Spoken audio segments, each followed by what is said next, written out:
I'm joined by Deb Flora, the Executive Director of the Mahoning Land Bank. Thanks for being here. Thank you, Stacia. This is a great opportunity. The Land Bank has a big anniversary coming up. Tell us about that and really how it got started 10 years ago. February 24th marks the 10th anniversary of Mahoning County Land Bank. And by that I mean that was the day that county commissioners took formal action to create a county land reutilization corporation here. The genesis of all of this really goes back to 2004. At that time, the county treasurer wanted to start a partnership with the city of Youngstown to do something about all of the vacant, abandoned, tax delinquent land in Mahoning County, and especially the concentration in the city. If you or I are a little more in debt than our finances allow, we're looked at as a credit risk, right? The same thing was true for Mahoning County. There was so much vacant, abandoned, and tax overdue land, it amounted to $50 million. So when the county needed to borrow money, they were paying a higher rate of interest because that looked like a credit risk. And that treasurer wanted to do something about it. So that regional council of government created by the city of Youngstown and the county started to drill down on the vacant land issues. The unfortunate thing was that it was happening at the same time that that housing mortgage bubble began to burst nationwide. And what we were doing with vacant land was good, but it was never going to meet the need that was emerging as far as the abandonment of housing. So about 2 years into the COG's existence, Cuyahoga County emerged with this county land bank proposition, and they had the authority of the state legislature to operate for 2 years and have the pilot project for the state.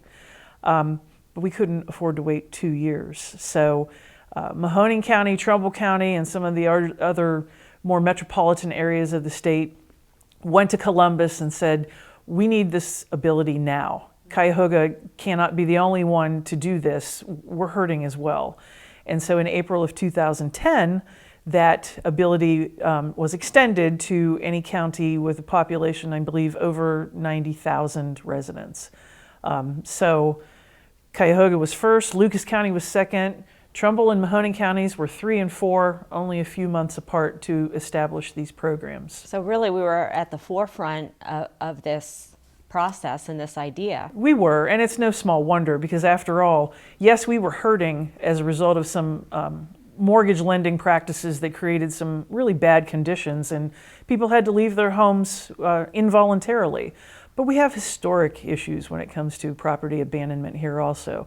And yeah, it goes all the way back to Black Monday in '77.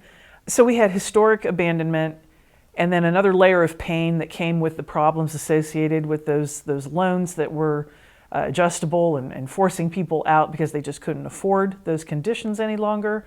So we definitely needed that. And Trumbull County's fate's very similar to Mahoning County's.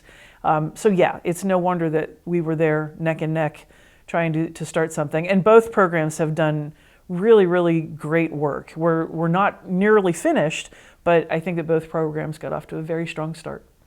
So if you were to point to, especially those who aren't familiar with the Mahoning County Land Bank, on what has happened, what has transpired, the successes over the last 10 years that the average person would be able to see if they drive through Mahoning County. Well, many people know Mahoning County Land Bank as a way to enlarge their yards. They've invested in a neighborhood and they've had a vacant lot next door to them for a short or long amount of time. And they can imagine incorporating that grass into their grass and taking care of the entire thing and what it might mean as a play space for their kids or a place to do more gardening or just to be a better reflection on the property that they love and keep so well. We've done that a few thousand times in our history as the land bank. But I think that what made us really visible on the local map was the demolition programs that we administered here. Everybody knows that Mahoning County, and especially in Youngstown, that we've had a glut of vacant, abandoned houses that were in such bad shape that it would cost more to fix them up than they would hold in value. And everyone also understood the problems that were associated with those properties. Increased crimes. And yes. So when we were able to get reimbursement awards through state agencies. In addition to what the city was doing in the way of demolition, or the cities of Campbell and Struthers, or the townships of Boardman and Austintown, we were adding to that. And when we did it, especially with the second demolition award, we did it in a concentrated way. We didn't want to go to a street and take down one house when there were actually 3 that were probably in the same condition.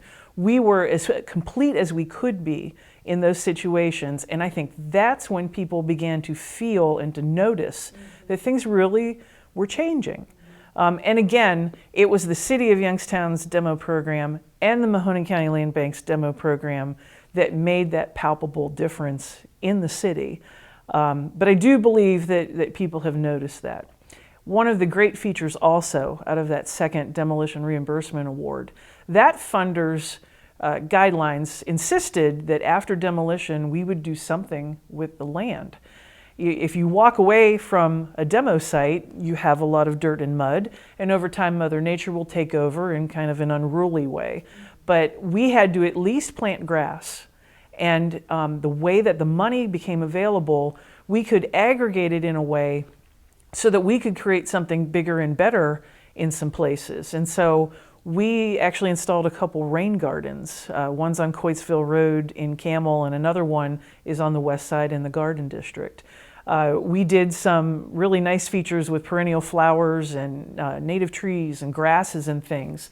And so when you go to neighborhoods such as the Garden District, right next door to the D.D. Davis Center in Mill Creek Park and Fellows Riverside Gardens, you see some more natural and beautiful elements there that didn't exist previously. Or if you go to the corner of Erie and Judson on the far south side of town, where there used to be a YMHA 5-plex that they had deemed to be obsolete and had donated to the land bank for demolition, we installed a pocket park there in a neighborhood where if kids wanted to play in a park, it was a 30-minute walk to get to a city park. Oh, wow. And YNDC had given us that data. So we were still installing the pocket park, and kids were riding their bikes across the circular pathway or playing on the giant boulders that were part of the landscaping features there. And there was a safe trick-or-treating event there a month after that park was installed, and 300 kids showed up for the safe trick-or-treating event that someone else used our space for.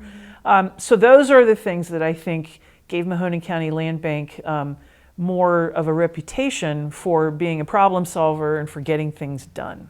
Another major impact has been your partnership with YNDC. Absolutely. In terms of rehabbing houses. And tell me about that partnership and how it works.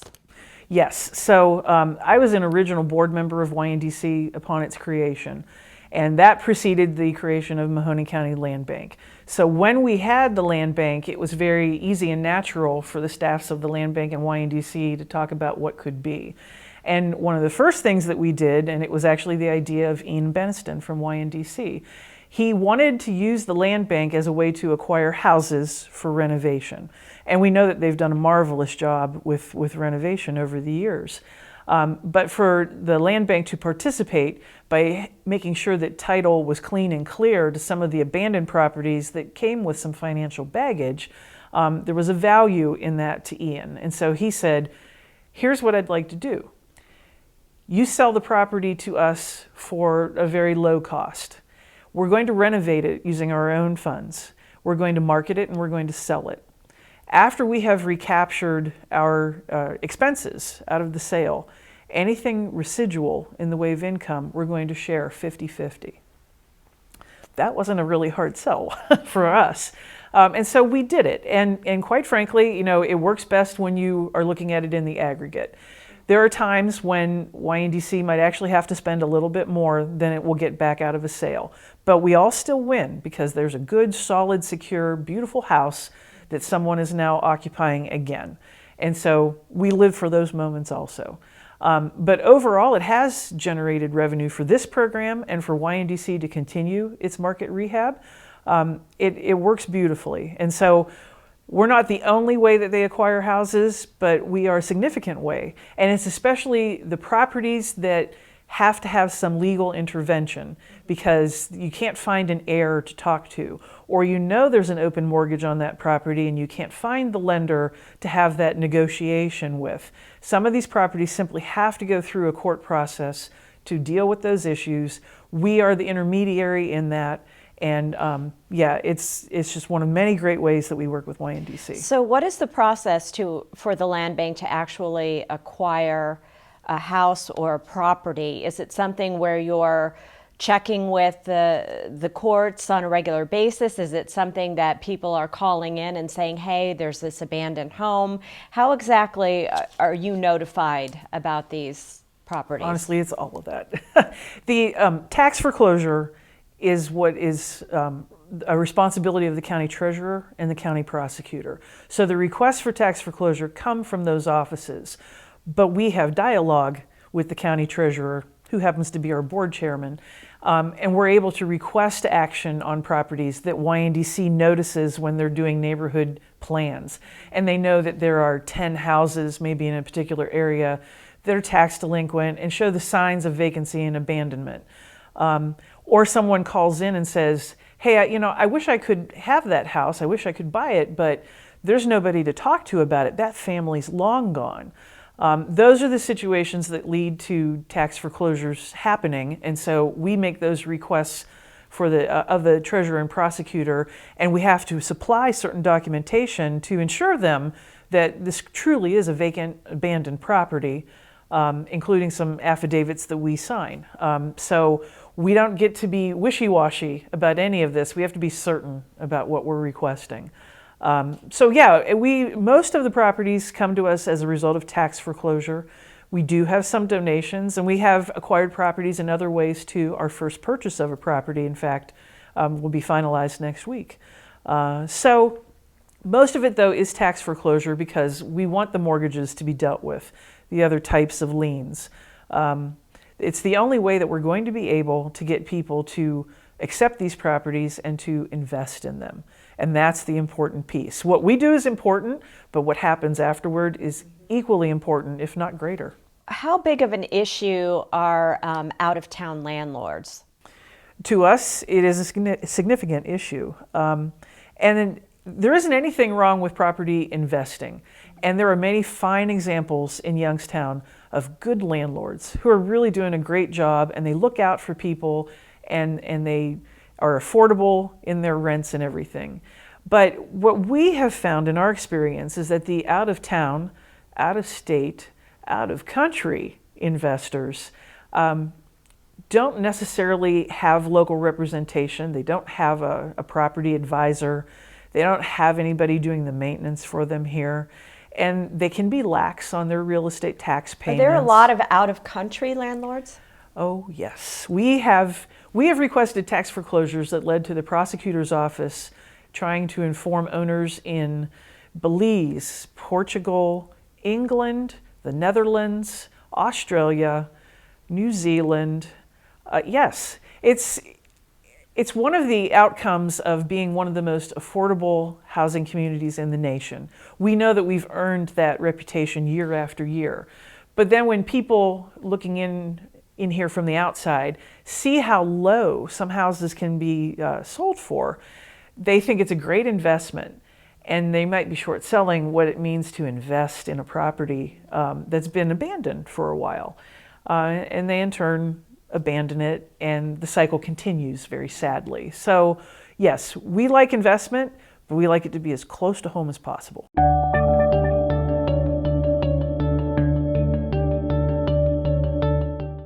Thanks for watching the video. Be sure to like, subscribe, and hit that little bell for notifications. And also make sure to connect with us on Twitter, Facebook, and LinkedIn.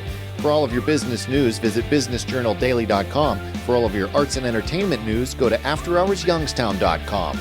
Built for the 21st century American workforce, Eastern Gateway Community College has 2 campuses and is a national leader in online learning.